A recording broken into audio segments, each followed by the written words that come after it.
Few aircraft inspire such emotion and reverence as the legendary Lockheed SR-71 Blackbird. It is frankly amazing to me that only 25 years after the first jet-powered flight, this tremendous aircraft made its own first flight.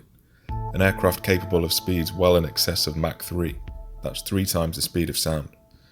Its innovative, sleek and otherworldly design continues to inspire and enthrall the public today.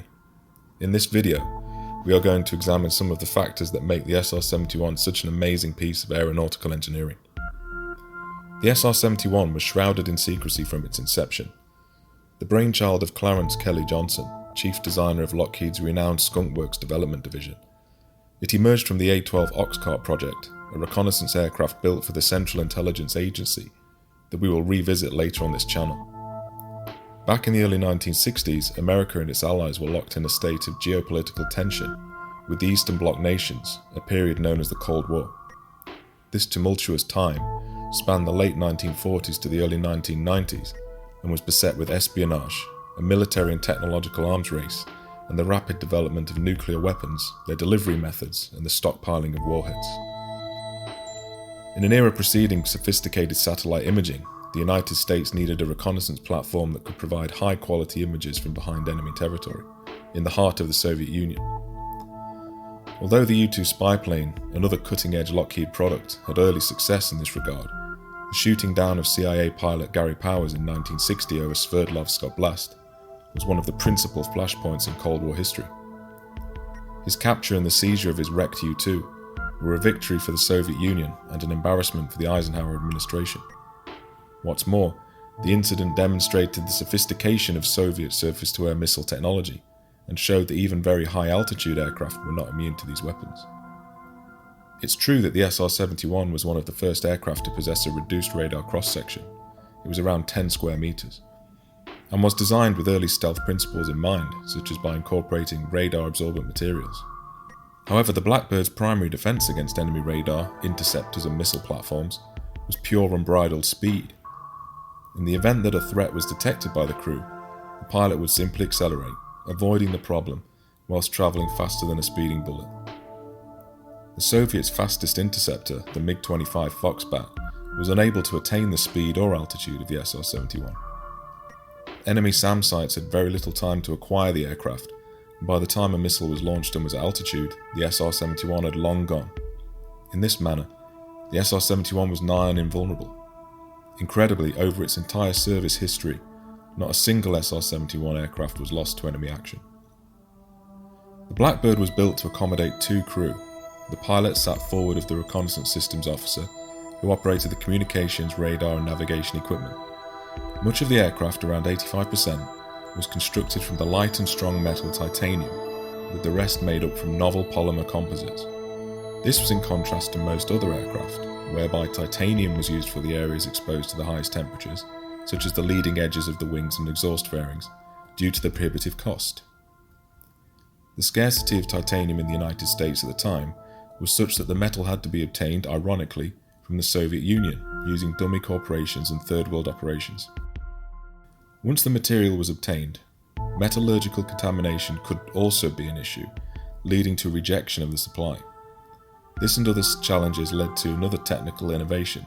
Welded titanium was washed with distilled water, as the chlorine present in tap water is corrosive, and cadmium-plated tools could not be used either for the same reason. A well-known fact is that the fuselage panels were produced so that they only loosely fitted the aircraft on the ground. They would subsequently expand and fit securely as the plane heated up in flight. This design quirk and the absence of a robust fuel sealing system that could handle the thermal stresses meant that the Blackbird leaked fuel on the ground, almost as if it were a living, breathing entity. The power plant at the root of the Blackbird's incredible speed was the Pratt & Whitney J58. These engines could technically be described as ramjets as opposed to turbojets. That is to say that they operated more efficiently the faster the aircraft flew. At takeoff and at low speeds, the J58 operated as a conventional afterburning turbojet, but at speeds greater than Mach 2, it used permanent compressor bleed to provide increased thrust. At around Mach 3, the afterburner provided all of the thrust available to the aircraft. These engines benefited from a number of technological innovations, including the development of a new low-vapor pressure jet fuel called JP7. The thermal stresses when travelling at 3 times the speed of sound are severe, and this fuel served as the only available heat sink to the Blackbird. The fuel even required the development of a new chemical ignition method, triethylborane, TEB, that was used to light the engine and afterburner. TEB ignites on contact with air, and enabled the combustion of the difficult-to-light JP7. This process gave the characteristic green-tinged flame upon engine ignition. The J-58 also presented some difficult problems for Pratt & Whitney with respect to the materials used for its construction. These issues related to the thermal, stress and durability of the components. Therefore, to protect the engine, cutting-edge techniques had to be used alongside new alloys that were created specifically to meet these extraordinary demands.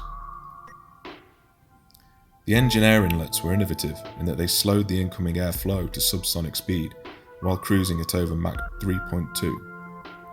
Although Mach 3.2 was touted as the most efficient speed for the SR-71, Major Brian Shul has stated that on one particular mission, he flew faster than normal to negate multiple incoming threats, and subsequently found that this had enhanced his fuel composition, that is to say, the pounds of fuel per nautical mile travelled. It is likely that this incident occurred during an operational mission over Libya, whereby Major Shul reported a speed in excess of Mach 3.5 while avoiding several missiles. In response to these launches, he pushed the throttle fully forward against the stops, and the aircraft responded, quote, with smooth, confident power, travelling a mile every 1.6 seconds until his co-pilot suggested he pull it back. This was likely the fastest the SR-71 ever flew. I've included links to Major Shul's book Sled Driver, The Untouchables, and one of his awesome speeches in the description below. I strongly recommend that you listen to his anecdote of radio one-upmanship with a Navy FA-18 Hornet pilot. Back to the engines. The air inlets, the characteristic spikes at the front of each engine, were set fully forward on the ground and at subsonic speeds, but would retract by 26 inches into the nacelles by Mach 3.2. Control of the spikes was maintained by an onboard digital system that accounted for pitch, yaw, angle of attack, and so forth. On the ground, the J-58s were initially started by 2 Buick Wildcat V8 engines, mounted externally on an AG330 start cart. Later, this system would be mostly replaced by a pneumatic start system at major operating bases, with the initial system kept at ancillary landing sites. The SR-71 fleet was dependent on mid-air refueling from specialised KC-135Q tanker craft. These tankers had modified high-speed booms, which would permit the refueling process at the maximum limit of the tanker's speed, with minimal distortion of the boom. SR-71s were refueled immediately after takeoff, as they launched with only a partial fuel load to reduce stress on the tyres and brakes. The tanker craft were the lifeblood of the SR-71, as generally only 90 minutes of supersonic flight were capable before a tanker was needed. The navigation and safety systems included optical and infrared imaging, side-looking airborne radar, electronic intelligence systems, defensive countermeasures against missiles and enemy fighters, as well as tracking and infrared cameras that recorded for the duration of the mission. The crew wore protective suits, more akin to spacesuits than the traditional flight suit, as flying at 80,000 feet meant that standard masks could not deliver enough oxygen. For sustenance on long flights, crew guided water bottles with long straws into openings in their helmets to deliver necessary food and drink in liquid form, again similar to that provided to astronauts. In terms of records, the Blackbird set an array of official records during its lifetime. Even now, it still holds the record as the fastest stealth aircraft and the highest flying, air-breathing, operational manned aircraft. Its altitude record set over July 27th to the 28th, 1976, of 85,068 feet, dwarfs the highest commercial airliner's ceiling of around 45,000 feet. This achievement, and its simultaneous speed record of 2,193 miles per hour, or Mach 3.3, still stand as incredible aeronautical achievements. Its collection of records and feats is frankly astounding. New York to London in 1 hour 54 minutes, London to Los Angeles in 3 hours 47 minutes, West Coast to East Coast USA in 1 hour 7 minutes, LA to Washington DC in 1 hour 4 minutes, just to name a few. It is a shame then that the Blackbird no longer flies, owing to the emergence of satellite technology and unmanned aerial vehicles, drones, that have mitigated the need for a piloted surveillance and reconnaissance aircraft. The high cost of operation, Dick Cheney once commenting that the SR-71 cost $85,000 per hour to operate, and the lack of a real-time data link, in contrast to other platforms, ultimately spelled the end of the SR-71. Although it was first retired around 1989, Congress re-examined the program in 1993 before permanently retiring it in 1998. Many of the surviving aircraft are now museum exhibits around the world. Even now, the Blackbird has legions of fans and enthusiasts. I've been to the Imperial War Museum in Duxford, Cambridgeshire, England, and seen the only example of an SR-71 outside of the United States, serial number 61-7962. Even inside the American Air Museum, surrounded with myriad other legendary craft, it looks otherworldly, mysterious, and is almost felt light to the touch.